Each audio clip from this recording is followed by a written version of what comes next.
요한복음 6장 38절로부터 40절만 함께 읽고 또 시작하도록 하겠습니다. 시작. 내가 하늘에서 내려온 것은 내 뜻을 행하리 함이 아니요 나를 보내신 이의 뜻을 행하리 함이니라. 나를 보내신 이의 뜻은 내게 주신 자 중에 내가 하나도 잃어버리지 아니하고 마지막 날에 다시 살리는 이것이니라. 내 아버지의 뜻은 아들을 보고 믿는 자마다 영생을 얻는 이것이니 마지막 날에 내가 이를 다시 살리리라 하시니라. 아멘. 오늘은 세상에 생명을 주심이라는 말씀으로 서역 공부를 하고자 합니다. 여기 요한복음 6장을 우리가 너무나 잘 알죠. 예수께서 나는 나의 살을 먹고 나의 피를 마시라 이렇게 말씀하죠. 내 살은 참된 양식이요 내 피는 참된 음료로다 라고 이렇게 쭉 말씀하시면서 내 살을 먹고 내 피를 마시냐 영생을 가졌고 마지막 날에 내가 그를 살리리라고 말씀하시면서 하신 말씀입니다. 그 말씀을 이제 뒤에서 하시는데 앞부분에 나온 말씀, 바로 오늘 읽은 본문 말씀이고 오늘 공부할 내용은 그 부분입니다. 오늘 여기에 보게 되면 이제 정말 세상에 생명을 주는 것이다 이렇게 표현하죠.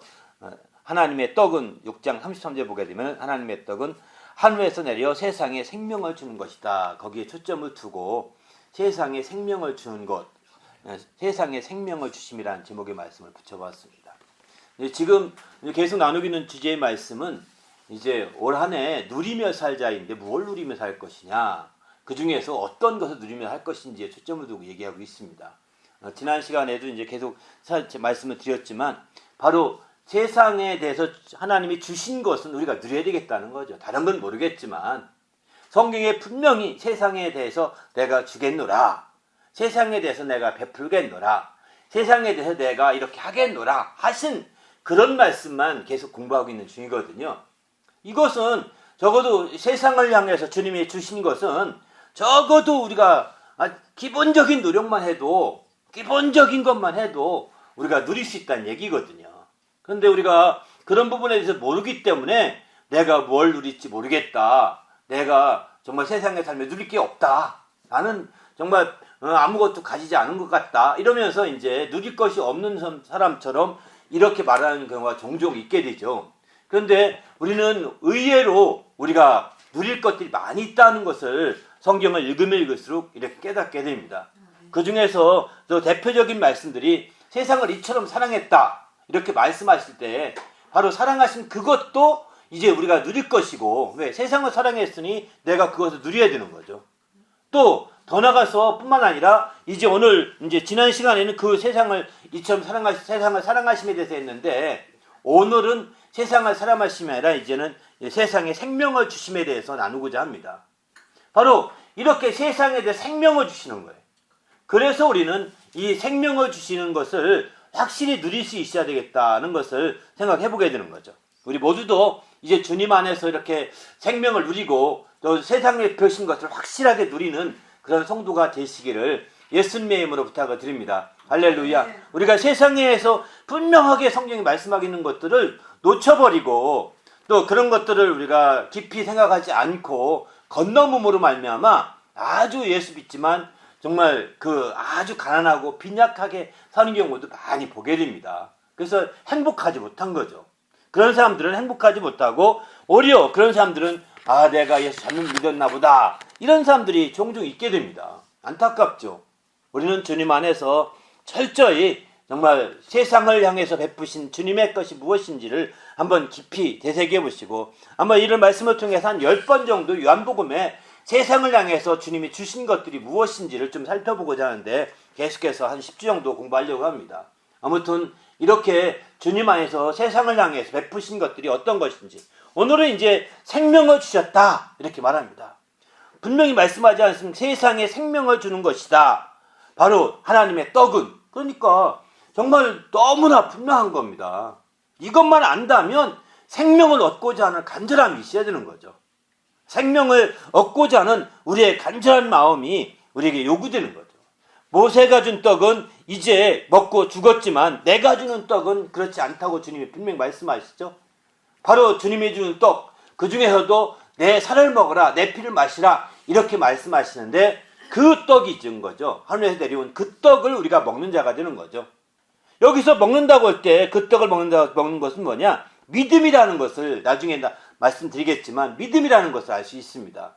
믿음으로 먹는 겁니다. 사실은 하늘에서 내려온 떡을 우리가 육신의 밥을 먹듯이 먹는 것이 아니고 육신의 어떤 물을 음료수를 마시는 것이 아니라, 물론 우리는 성찬을 통해서 그것에 기념하기 위해서 먹고 이렇게도 하죠. 그러나 이 하늘에 내려온 떡은 알다시피 이제 줄어들지 않습니다. 또 줄어들지 않는 거예요. 먹으면 먹을수록 없어지는 것이 아닙니다. 세상의 음식은 먹으면 없어지고 또 먹으면 줄어들게 돼 있지 않습니까? 하지만 바로 하나님께서 주시는 음식, 생명의 양식은 뭐 없어지는 게 아니고 줄어드는 게 아닙니다. 계속 풍성한 것이거든요. 그렇기 때문에 이것을 통해서 우리는 생명을 먹고, 또 뿐만 아니라 이것은 세상만 맞다나 많이 먹어야 생명을 더 많이 얻고, 조금 먹으면 생명이 조금 있고, 또 이런 것도 아닙니다. 세상의 양식은 많이 먹으면 더 배부르고 포만감도 더 많이 있겠죠. 그러나 세상의 음식은 이제 그 포만감도 있지만 또 나중에 허탈감도 있는 겁니다. 그러나 주님의 음식은 많이 먹어 많이, 적게 먹으면 적고, 이게 아니라는 거예요. 한 예로 이제 구약에서 만나를 먹을 때도 많이 건져도 배불리 먹었고, 조금 건져 배불리 먹었다고 했습니다. 놀랍지 않습니까? 아니, 만난데 이거 실제 음식인데 먹는 건데 조금 건져도 그것을 만족할 만큼 먹고, 많이 건져도 많이 먹고 남겨서 다 사라져 버립니다. 자기는 많이 먹고 막 그걸 옆으로 챙겨놓으려고 했는데 그 저축해 놓을 수가 없는 겁니다. 다음 날 같은 때 다 사라집니다. 아무리 모아놔도 사라져 버립니다. 그러니까 많이 먹어도 소용이 없고 조금 먹어도 소용이 없고, 그게 아니라는 거죠. 세상의 기준으로 많이 먹고 조금 먹고의 개념이 아니라는 겁니다. 그만큼 우리는 하나님의 그 떡에 대해서 우리가 이해할 때 적극적으로 이렇게 이해하는 것이 누구보다도 필요하다는 겁니다. 우리가 믿음 생활을 하면서 정말 하나님이 생명을 주고자 우리에게 베푸신 떡, 이 떡에 대해서 우리가 신앙적인 관점으로 나도 먹었으면 좋겠다 이런 생각하고 그런 쪽으로 생각하죠. 예를 들면 이 주님이 생수에 대해서 설교한 적이 있습니다. 말씀하신 적이 있죠. 우물가 여인에게 내가 주는 생수를 먹으면 영원히 목마르지 아니하리라 이렇게 얘기하니까 그 여인이 그렇게 말하죠. 그걸 지금 내게 주옵소서 이럽니다. 그걸 먹고 이 물 안 들어오게 해주십시오, 이 얘기거든요. 물동이 메고 계속 물을 퍼달라야 되는데 그걸 먹고 물을 이제 더 이상 안 퍼도 될 만큼 이제 목마르지 않는다고 하니까 이렇게 얘기하는 거죠. 그러나 알다시피 주님이 주신 생수는 알다시피 육신의 목을 해결할 수 있는 생수가 아닙니다. 육신의 그 목마름을 해결하는 생수가 아니라 영혼의 목마름을 해결하는 생수인 거죠. 그렇지 않고 그냥 육신적으로 이해해가지고 이거 먹으면 내가 대박 터진 거다 라는 식으로 생각한다면 큰 오해인 거죠. 우리가 영생한다는 것도 마찬가지죠. 이 육신이 영생하는 게 아니지 않습니까? 육신은 이제 바로 로켓 연료 탱크 같아가지고 마침내 떨어뜨려야 되는 거예요. 인공위성에 쏴올릴 때 그걸 떨어뜨려야 이제 그것이 올라갈 수 있는 거죠. 이렇게 되듯이 우리는 주님 앞에서 바로 육신의 부분을 육신 자체로 우리가 모든 걸 접근하기 시작한다면 이런 생명에 대한 부분은 더구나 이해하기 더 어렵습니다. 그래서 우리가 먹고 참된 양식, 또 마시는 참된 음료, 이 모두가 사실은 우리가 세상에 먹고 마시는 것들 하나의 비유일 뿐이고, 실제 우리에게 말씀하시는 것은 영적인 측면에서 얘기하고 있다는 것을 성경에서 우리가 간과해서는 안 될 것 같습니다. 그러나 이제 세상의 그 비유적인 측면에서 볼 때도 세상의 양식이 계속 좋은 양식이 나오잖아요. 세상의 음료가 계속 좋은 음료가 개발되거든요. 요즘에 계속해서 좋은 음료, 어떤 음료는 정말 우주인들이 다 먹는 양식들은요, 조그만 캡슐 하나만 먹어도 하루 이틀 며칠 간다고 하더라고요. 얼마나 영양분을 축소시켜 만들었는지. 왜? 거기서 지금 알다시피 분뇨가 나와도 문제가 심각합니다. 물론 그런 걸 다 이제 이렇게 다 거기서 자체적으로 다 분해시켜가지고 이렇게 한다고 합니다. 부피를 최소한 시켜서. 그런데 어쨌든 그런 걸 줄이기 위해서라도 여러 가지 음식이 나오는데 이것도 하나의 비유일 뿐입니다. 조금 먹어도 만족할 수 있다는 걸 나타내주고 있는 거죠. 어떤 사람은 막 많이 먹죠. 돼지처럼. 이렇게 먹어서 그래도 막 소화 잘 됩니다. 소화 기능이 좋다고 그러거든요.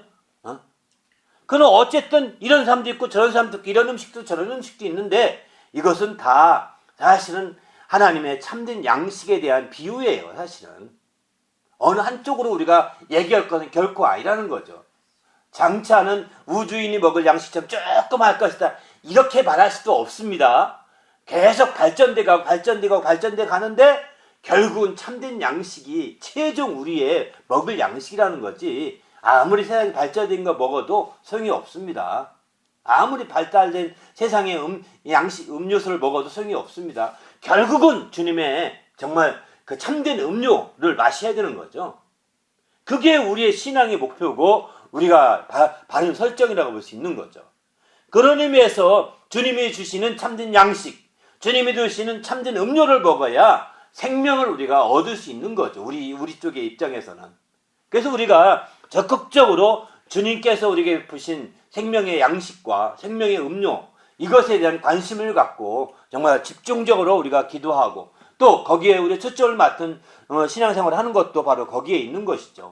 우리 모두도 이제 주님 안에서 온 세상에 베풀어 주신 이 생명의 역사가 고스란히 우리의 삶에 펼쳐져서 온전히 누리는 성도가 되시기를 예수님의 이름으로 축원합니다. 할렐루야.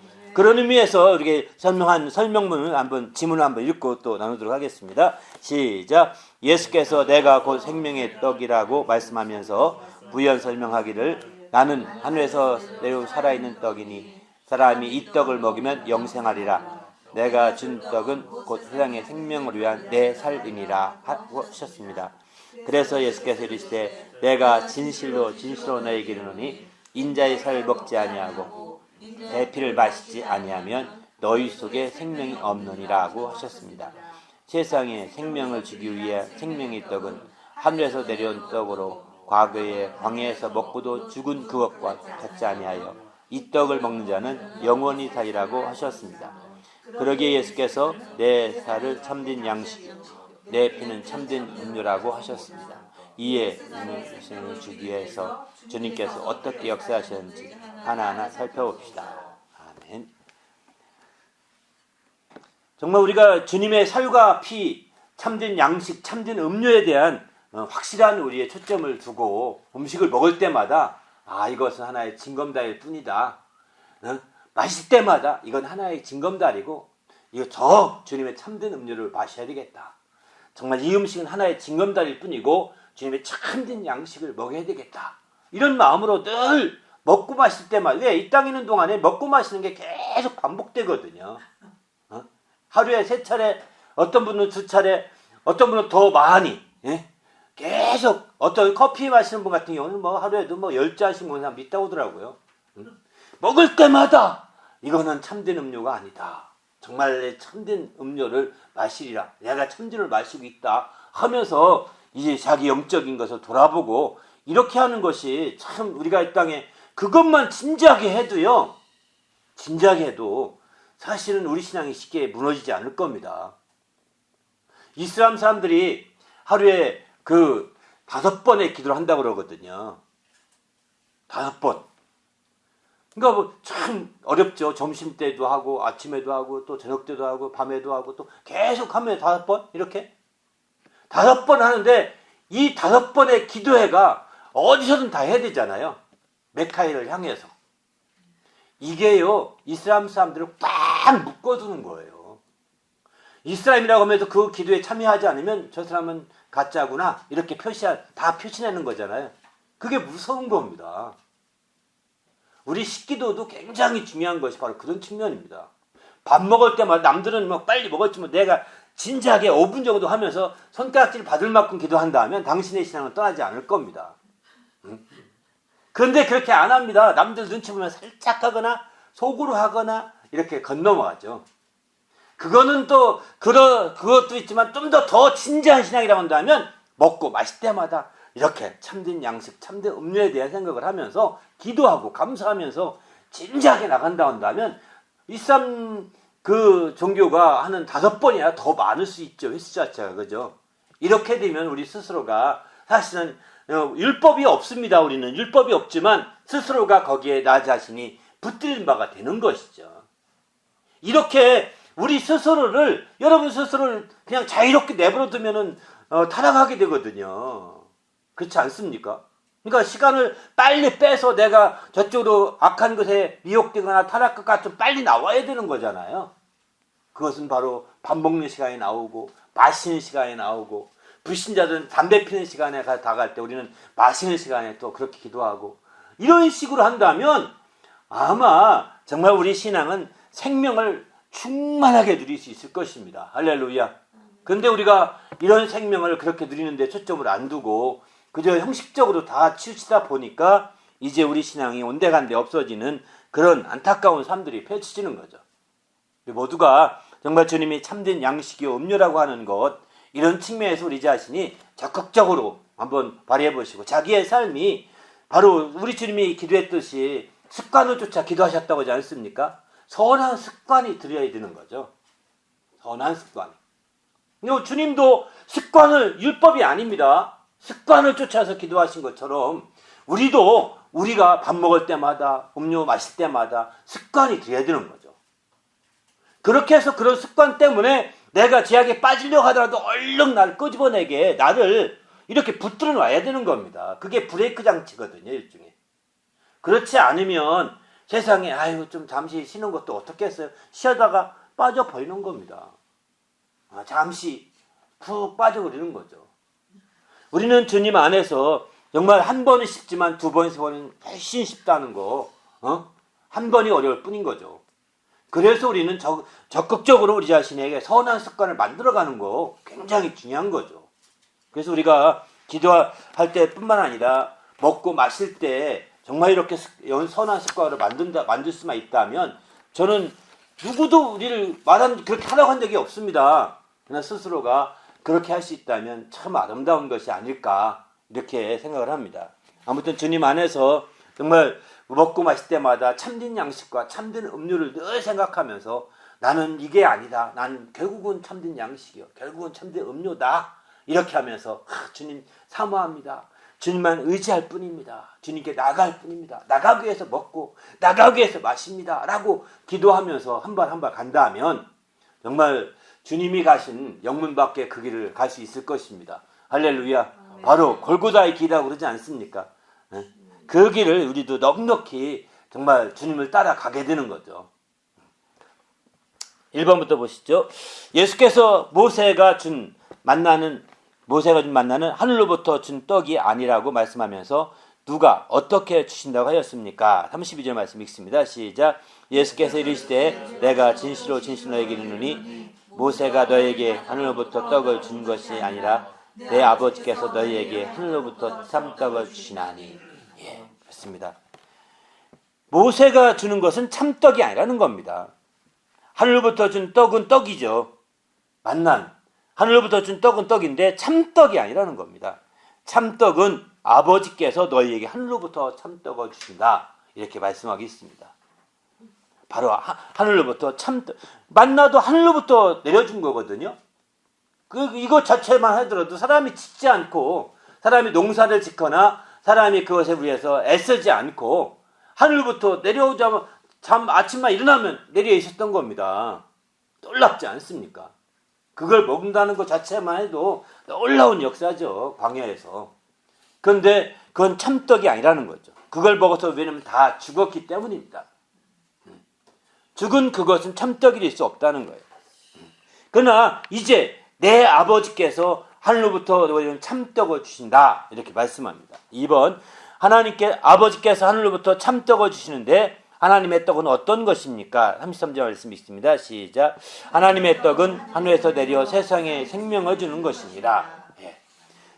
바로 하나님의 떡은 하늘로부터 내려서 세상에 생명을 주는 것이다, 이렇게 표현하고 있죠. 그럼 만나는 생명을 안 줬느냐? 만나도 생명을 주었죠.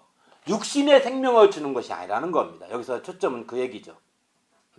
하나님께서 주시는 참떡은 생명을 주시는 것인데, 이 생명의 초점은 영혼에 있는 거지 육신에 있는 것이 아니라는 거예요. 그러니까 우리가 만약에 하나님께 주신 참떡인 이것이 생명을 주는 것이라고 한다면, 육신이 예수 믿는 사람은 다 막 화를 켜야 됩니다. 회춘해야 됩니다. 이거 하얀 머리 없어져야 되거든요. 네? 회춘해야 되는 거죠. 그래서 사이비 교주들이 다 회춘한다는 얘기 하고요. 또 부활한다는 얘기 합니다. 자기가 내 시체 내버려둬라, 나 부활한다. 그러면서 죽어갑니다.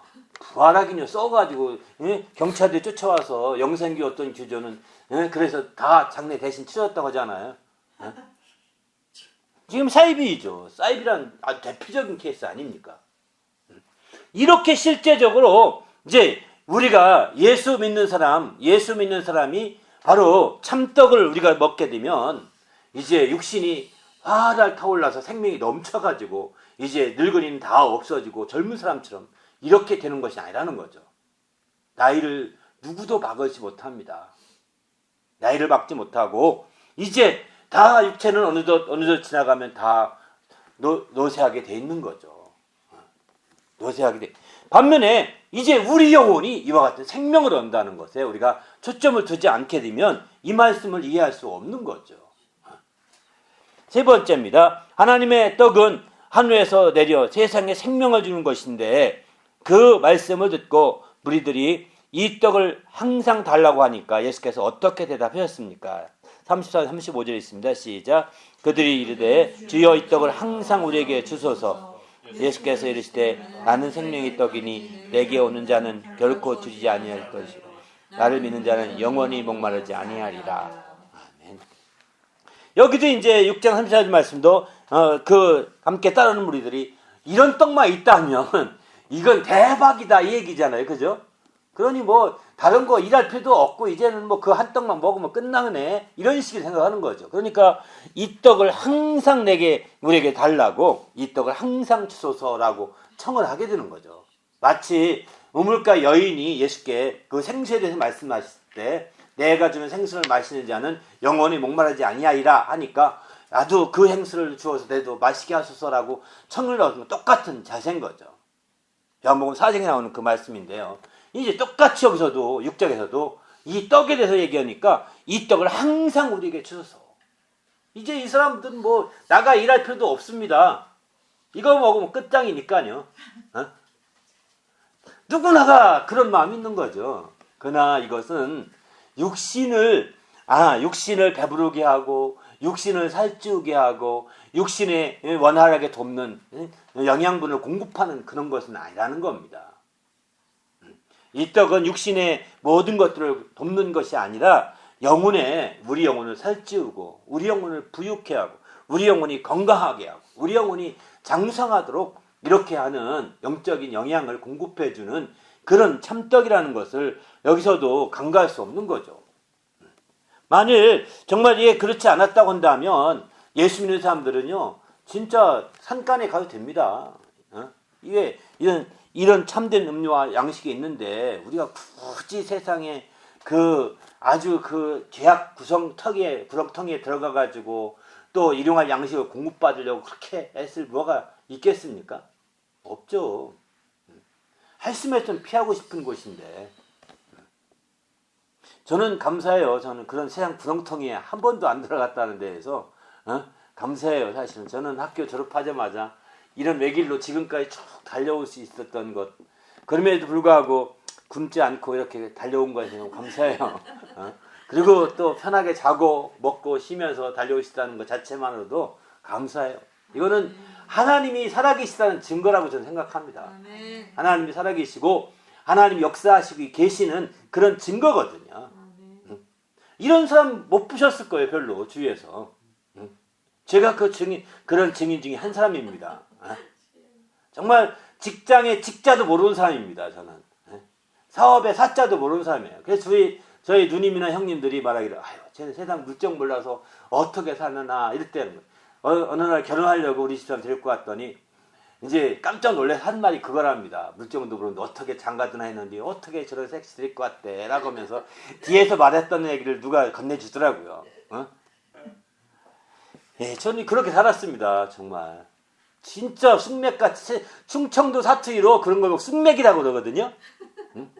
쑥맥같이 살았는데 왜냐면 쑥 커진 거예요. 아무튼 우린 주님 안에서 우리가 정말 세상의 생명과 우리가 육신적으로 접근하게 되면 이 생명에 대한 문제가 풀리지 않습니다. 풀리지 않는 거예요. 우리 속사람, 육신은 낡아가잖아요. 늙어가잖아요. 그러나 우리 속에 늙지 않기는 내가 있거든요. 아무리 시간 지나가도 속에 변하지 않던 나 자신이 있잖아요. 그게 바로 영혼이고 그 영혼을 위해서 우리가 초점을 두는 거죠. 육신에 우리가 변해가는 나의 모습에, 육신의 모습에 초점을 두고 살게 되면요, 허망해요. 내가 왜 이렇게 됐나? 옛날엔 잘도 뛰었는데 뛰지도 못합니다. 옛날엔 잘도 뛰었는데 이제는 관절이 아프고 다 아프서 어떤 사람 뛰지도 못하고 조금 가면 이제 더 걷지도 못합니다. 이제 이렇게 될 때 이런 육신의 모습 생각하면 이제 허망하죠. 그러나 우리의 영혼, 그래도 영혼은 어릴 때나 지금 나 젊을 때나 장년일 때나 늙을 때나 똑같거든요. 그나란 말이에요.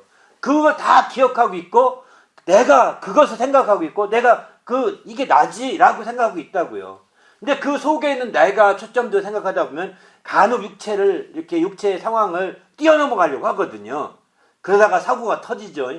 내가 옛날 생각하면서 나도 막 할 수 있어 하다가 다치고 넘어지기도 하는 겁니다. 그러나 육체의 한계는 인정하면서 영혼은 계속 이렇게 장성한 자가 되도록 초점을 두고 나가야 되는 거죠. 그럴 때에 우리가 주님의 베푸신 이 참된 양식과 참된 음료를 온전히 누릴 수 있다는 겁니다. 그렇지 아니하고 이거를 육신으로 전용할 때는 굉장히 혼란을 가져오고 또 육신을 완전히 배제하고 영혼만에 온전히 100% 적용시키면 또 이것도 혼란을 가져옵니다. 육체가 있는 동안에는 육체의 그 여건과 환경과 상황들을 어느 정도 이렇게 감안해야 합니다. 육체의 사람들이 말하는 그런 것들을 감안하되 그러나 그것은 전부가 아니라는 거예요. 일부분일 뿐입니다. 그래서 속에 있는 나, 변하지 않는 나의 자신이 이 생명을 누려서 더 장성한 자가 되고 더 주님 앞에 설 때를 생각하면서 생명을 누리고 생명을 힘입어 살아야 되는 거죠. 그럴 때 우리가 생명의 나라에 확실하게 영접을 받을 수 있게 되는 겁니다. 우리 모두가 이제 그 나라 생명의 나라에 정말 영접받아 들어갈 수 있도록 이 땅에서도 우리 영혼이 생명을 누리고 생명을 힘입을 수 있도록 참된 떡, 참된 음료를 정말 온전히 누리며 사는 성도가 되시길 바랍니다. 할렐루야. 4번 보면 예수께서 자기의 생명의 떡이라 하시며 자기를 믿는 자는 영원히 목마르지 아니할 것을 말한 후에 무리들이 믿지 않음을 지적하면서 어떻게 말씀하셨습니까? 36절 37절 말씀 봅니다. 시작. 그러나 내가 너희에게 이르기를 너희는 나를 보고도 믿지 아니하는도다 하였느니라. 아버지께서 내게 주시는 자는 다 내게로 올 것이요 내게 오는 자는 결코 내가 내쫓지 아니하리라. 예, 그렇습니다. 믿지 않는 거죠. 이제 이렇게 육신의 생각으로만 초점 두고 이 떡을 항상 먹게 해주세요 라고 청하는 것도 이거 믿지 않는 겁니다. 예수님 말씀하신 것이 그저 하나의 육신적인 대박 터진 사건 정도만 생각하는 거죠. 그런 정도로 끝나버리는 거니까 믿지 않는 거죠. 그 영혼이 생명을 얻고 그 영혼이 생명을 힘입는 것에 대해서 초점을 많이 안 두고 있는 거죠. 그래서 이것도 믿지 않는 것이고 이제 또 육신적으로 적용하는 것 자체가 믿지 않는 것이고 또 영적으로 온전히 깊이 되새기고 생명을 누리고자 해야 되는데 그 부분에 대해서 주님이 말씀하시는 거예요. 나를 보고도 믿지 아니하는도다 라고 이렇게 꾸짖으시죠. 그리고 말씀하시기를 아버지께서 내게 주신 자는 다 내게로 올 것이요 내게 오는 자는 내가 결코 내쫓지 아니하리라. 여기 보십시오. 정말 주님께 나가는 자는 결단코 내쫓지 않는다는 겁니다. 그러니까 이런 말씀을 의지해서 자꾸 주님께 가까이 가고자 해야 되는 거죠. 정말 주님이 주신 생명에 대해서 내가 이렇게 잘못했는데 내가 이렇게 부족한데 내가 이렇게 연약한데 내가 어떻게 그걸 얻어 이렇게 자기 시세탕할 필요가 전혀 없는 거죠. 주님께만 나간다면 주님은 내어쫓지 않는 분이십니다. 그래서 주님은 그 생명을 얻고자 하는 자들에게 아무도 그 생명을 그 사람을 내어쫓지 않기 때문에 다 얻을 수 있는 기회가 주어진다는 거죠. 그래서 우리가 적극적으로 생명을 얻는데 우리가 초점을 두고 생명을 누리는데 초점을 두고 나가야 된다는. 왜? 세상에 생명을 주는 것이라 했잖아요. 나도 세상에 속해 있지 않습니까? 그러니까 세상에 속해 있고 더구나 거기서 믿는 자라면 믿음만 있다면 더 말할 것도 없는 거죠. 믿지 않는 자들도 이제 정말 주님이 생명을 주고자 하지만 믿지 아니함으로 이미 정죄를 받은 것이다. 심판을 받은 것이다. 라고 이렇게 요한복음 3장에서 17절에 말씀하고 있는 거 보죠. 이런 측면에서 본다면 믿지 않는 순간부터 그들은 이제 생명을 얻기가 쉽지 않은 거죠. 그러나 믿는 자라고 한다면 누구든지 이렇게 세상에 있는 모두가 정말 믿음의 많고 적음을 떠나서 믿음이 많고 적음이 문제가 아닙니다. 믿는 자라고 표현했을 때는 믿음이 많은 자는 이렇게 표현 안 했습니다. 또 믿음이 조금 있는 자는 안 된다 라고 전제도 안 했습니다. 주님이 책망하실 때 이런 말씀하시죠. 믿음이 없는 자들아 이렇게 했습니까? 아니면 믿음이 적은 자들아 했습니까? 적은 자입니다. 믿음이 없는 자라는 거 아예 주님은 언급도 안 합니다. 주님이 그 관계할 필요가 전혀 없는 거예요. 믿음이 적은 것에 대해서 주님이 조금 더 믿음을 가지라고 도전해주고 충고해주고 있지만 그러나 정말 믿음이 적든 많든 상관없이 믿는 자는 다 이 생명을 얻을 수 있고 생명을 누릴 수가 있는 거죠. 그러므로 나는 믿음이 적어서요, 나는 믿음이 없어서요 라는 하지 말아야 합니다. 교회에 나오겠다면 믿음은 있는 거예요. 적은 믿음이라도. 왜? 교회에 어쨌든 누구 말을 의지하든 누구를 의지하든 교회에 나온다는 것 자체는 정말 믿음이 있는 겁니다. 적은 믿음이 있습니다. 그러나 정말 그것 가지고는 안 되는 거죠. 내가 왜 교회 다니는지 잘 모른다면 그저 작은 믿음으로 그저 생활하는 거죠. 그러니까 더 큰 믿음이 되어서 확신을 가져야 되는 것이죠. 그러나 이제 교회에 나온 이상 그들에게 믿음이 없는 자다. 혹시 자기가 없는 것 같을지라도 없다고 단정하지 마시고 나는 믿음이 좀 적은 자다. 다른 사람에 비해 좀 적은 자다. 그러다 보니까 난 다른 사람에 비해서 좀 더 봉사도 덜하고 다른 사람에 비해 좀 더 주의 뜻대로 살지도 못하고 이게 믿음이 적은 자다 생각하시고 거기서 머무르지 마시되 이제 저 믿음을 가지려고 한다면 생명을 더 누릴 수 있는 거죠. 왜? 믿음이 적은 자와 많은 자 차이가 생명을 더 풍성히 누르느냐 그렇지 않느냐 차이지 않겠습니까? 네. 그렇기 때문에 우리는 이제 믿음에 대해서 초점을 두고 생명을 온전히 누리는 성도가 되시길 부탁드립니다. 할렐루야. 그래서 믿음에 초점을 두셔야 됩니다. 그렇지 않으면 혼란에 빠집니다. 5번 볼까요? 예수께서 하늘에서 내려온 것은 자기 뜻을 행하려 함이 아니라 아버지의 뜻을 행하려 함인데 그 뜻은 무엇이라고 하였습니까? 38, 39절 시작. 내가 하늘에서 내려온 뜻은 내 뜻을 행하려 함이 아니요 나를 보내신 이의 뜻을 행하려 함이니라. 나를 보내신 이의 뜻은 내게 주신 자 중에서 내가 하나도 잃어버리지 아니하고 마지막 날에 다시 살리는 이것이니라. 네. 6번째까지 보고 좀 더 얘기해 볼까요? 예수께서 자기를 보내시니 곧 아버지의 뜻을 행하려고 하시는데 아버지의 뜻은 어떻게 설명하고 있습니까? 40절이요. 시작. 내 아버지의 뜻은 아들을 보고 믿는 자마다 영생을 얻는 이것이니 마지막 날에 내가 이를 다시 살리리라 하시니라. 아멘. 여기서 분명하게 바로 내가 내려온 것은 내 뜻을 행하려 함이 아니라 나를 보내신 이의 뜻, 나를 보내신 이신 아버지의 뜻을 행하고자 함이라고 분명히 말씀합니다. 아버지의 뜻은 무엇이냐? 바로 아들을 보고 믿는 자마다 영생을 얻게 하는 것이다. 이렇게 표현하고요. 또 위에서 보게 되면 마지막 날에 내가 달리는 이것이니라 이렇게 표현하죠. 아버지의 뜻의 중심의 내용은 살리는 것이라는 겁니다. 쉽게 말하면 생명이죠. 아들을 보고 믿는 자마다 살고자 하고 생명을 풍성케 하고 더 그래서 예수께서 요한복음 10장 10절에 인자가 온 것은 바로 생명을 얻게 하고 더 풍성히 얻게 하려 하심이라 이렇게 말씀하시죠. 그만큼 바로 생명의 부분, 살리는 것입니다. 우리의 기독교의 초점은 아버지의 뜻대로 살려고 한다면 살리는 데 초점을 두셔야 합니다. 아무리 하나 아버지의 뜻이라고 하더라도 정말 거룩한 뜻을 내세워도 살리지 않고 죽이는 쪽이라고 한다면 이것은요 뜻과 거리가 멉니다. 살리되 아들을 통해 살려야 되는 거죠. 아들을 통해서 살리는 것입니다.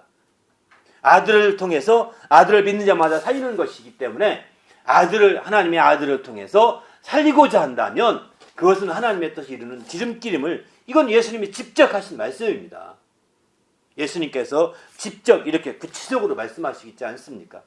그런 차원에서 볼 때 우리가 예수께서 정말 이 세상에 생명을 주고자 바로 하나님의 내은 또 하나님의 떡을 생명을 주고자 한다고 할 때 마찬가지인 거죠. 바로 아들을 통해서 이 믿음으로 말미암아 생명을 얻게 하는 그것, 이게 바로 아버지의 뜻이었다라고 이렇게 마지막에서는 그렇게 표현하고 있는 셈이죠. 그렇습니다. 우리가 믿음 생활을 하면서 우리가 하나님의 뜻에 대해서는 누구나가 많이 생각을 합니다. 하나님의 뜻대로 살겠다. 사실은 거룩한 명분이죠. 이거보다 더 큰 명분이 없죠. 그런데 이 명분을 내세우고 하나님 뜻과는 거리가 멀게 사는 사람이 있습니다. 근데 여기는 예수님이 하나님 뜻을 이렇게 표현했죠. 그런데 사도 바울은 하나님의 뜻을 어떻게 표현하는지 아십니까? 사도 바울은 데살로니가 전서 4장 3절을 보면 하나님의 뜻은 이것이니 너희의 거룩함이니라 이렇게 표현합니다. 거룩함이라는 것입니다. 하나님이 딱 부러지게 하나님의 뜻은 거룩함이니라 이렇게 표현합니다. 여러분, 그러니까 살리는 것이고 거룩함, 이 두 가지만 조화만 되면요 해결되는 겁니다. 그러니까 살리되 거룩하게 살려야 되는 거예요. 살리되 거지같이 더럽게 살리는 것이 아니라 더럽게 살리는 거지같이는 틀린 표현 같고요. 더러워지면서 내가 아주 함께 타락하며 살리는 건 아닙니다.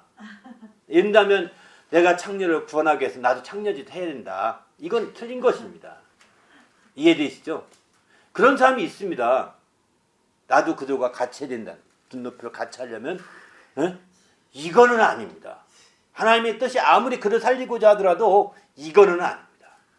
도둑놈을 내가 도둑놈 선교하려니까 나도 도둑질을 해야 되지 않겠냐고. 이것도 아닙니다.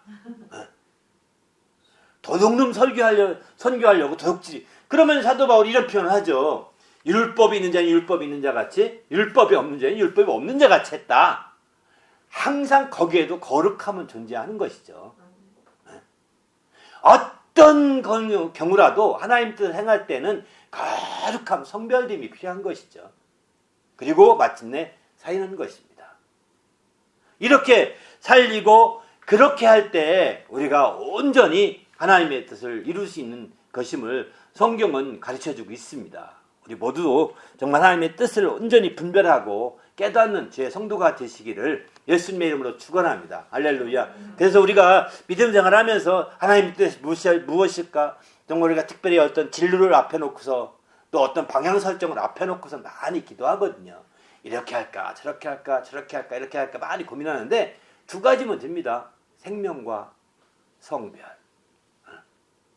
정말 살리는 것이냐 거룩한 것이냐, 살리는 것이냐 죽이는 방향이냐, 또 거룩한 방향이나 더러운 방향이냐, 이거에 따라서 선택하시면 아주 쉽습니다. 신앙생활. 우리가 비록 직장생활이든 사회생활이든 할 때에 아주 쉽게 할 수 있는데 우리가 그런 부분을 배제시키니까 하나님의 뜻을 대전제를 하지 않으니까 그리고 자기 좋은 쪽으로 택해가면서 내 뜻대로 한다 이렇게 얘기하는 거죠. 우리는 주님 안에서 하나님의 뜻을 이루시는 성도가 되시기를 예수님의 이름으로 축원합니다. 할렐루야. 나눔의 말씀 함께 읽어봅니다. 시작. 주님께서 세상에 생명을 주기 위해서 하늘에서 내려온 생명의 떡이 되셨는데 그가 하늘에서 내려온 것은 자기의 뜻을 행하리 함이 아니라 그를 보내신 이의 뜻을 행하리 함이었습니다. 그를 보내신 이 곧 아버지의 뜻은 아들을 보고 믿는 자마다 생명을 준 생명으로 아마 영생을 얻게 하는 것이었습니다. 아들을 통해서 세상에 생명을 준 세상에 있는 사람이라면 누구든지 누리며 살 수 있는 생명입니다. 이 생명은 누구에게나 가능하지만 특히 믿는 자라면 아들을 통해 세상에 생명을 준 생명을 더욱더 힘입을 수 있고 누리며 살 수 있다는 것을 더 이상 말할 필요가 없습니다. 모든 사람이 누리며 살 수 있는 생명, 그 중에서도 믿는 자라면 누구든지 더 제한 없이 누리며 살 수 있게 되었는데 얼마나 그 생명을 힘입어 누리고 살고 있는지 이야기하고 봅시다. 아멘. 그렇습니다. 정말 하나님이 이 세상에 주신 생명, 이 생명에 우리가 항상 이렇게 초점을 놓치지 마시고 내가 살면서 세상에 준 생명인데 그 생명을 내가 풍성히 못 누린다면 남은 억울한 거예요. 우리만 억울한 겁니다. 어쩌면 우리가 이 땅에 사는 기회는 마지막 생명을 얻을 수 있는 기회일 수 있습니다. 이 세상에 조금이라도 더 살려고 하는 것은 조금이라도 더 생명을 더 풍성히 누릴 수 있는 기회이기 때문에 그런 거예요. 이 땅에 우리가 왜 조금 더 살려고 할까요? 좀 아무 움직이지도 못하면 빨리 가고 싶다, 죽고 싶다 하는 게 보통 이제 연세 많은 분들의 얘기거든요. 하지만 속내를 탁 털어보면 그래도 그분들 거짓말하는 3대 거짓말 중에 하나라고 하잖아요. 네? 장사가 안 된다는 게 거짓말, 어른들이 죽고 싶다는 게 거짓말, 뭐 이런 몇 가지 거짓말, 아주 하얀 거짓말 중에 대표적인 거짓말을 하지 않습니까? 응? 이렇게 정말 조금이라도 더 살려고 하는 가장 큰 이유는 이 세상에 생명을 주셨는데 그 생명을 조금이라도 더 누리고 싶은 간절한 마음인 겁니다. 그게 육신의 생명은 아닙니다. 육신으로는 빨리 요즘에 안락사도 이제 좀 점점점 사람도 안락사 시키는 것도요, 이제 인정될 판일 것 같습니다. 인정될 것 같습니다. 이렇게. 네. 저 스위스 같은 데는 이미 인정하고 있다 합니다. 그래서 아는 분 어떤 분도 없으면 스위스로 간 좀 와세요 이러거든요. 그 참 안타까운 일이지만 뭐 이렇게 그들은 그렇게 말을 합니다. 근데 이거는요 정말 자기 이 땅에 마지막 1분이라도 더 생명을 얻고자 하는 소중히 안 두기 때문인 거죠. 육신의 생명이 전부라고 생각하기 때문에 그들은 그렇게 생각하는 겁니다. 우리는 우리에게 육신의 생명이 조금이라도 더 1초라도 더 주어지면 빨리 예수님이 말씀하신 이 생명, 참된 생명을 더 풍성히 누리고자 힘입어야 합니다. 할렐루야. 그렇게 할 때 우리가 이 세상을 다녀간 보람이 있는 거죠. 이 세상에 왔다 간 보람이 있는 거 아니겠습니까? 내가 얼마나 오랫동안 이 세상을 다녀갈지 모르겠지만 그게 우리에게 큰 보람이 되려고 한다면 이와 같은 생명을 힘입어서 우리가 더 풍성히 누리고 살 때 가장 큰 보람과 행복이 될 거라고 확신합니다. 함께 기도할 하나님, 오늘 또 주의 말씀을 통해서 세상에 주신 이 생명을 내가 꼭 누리게 해달라고, 누구보다 더 많이 누릴 수 있도록 믿음이 더 풍성한 자가 되게 해달라고 오늘 말씀 생각하며 간절히 기도하겠습니다.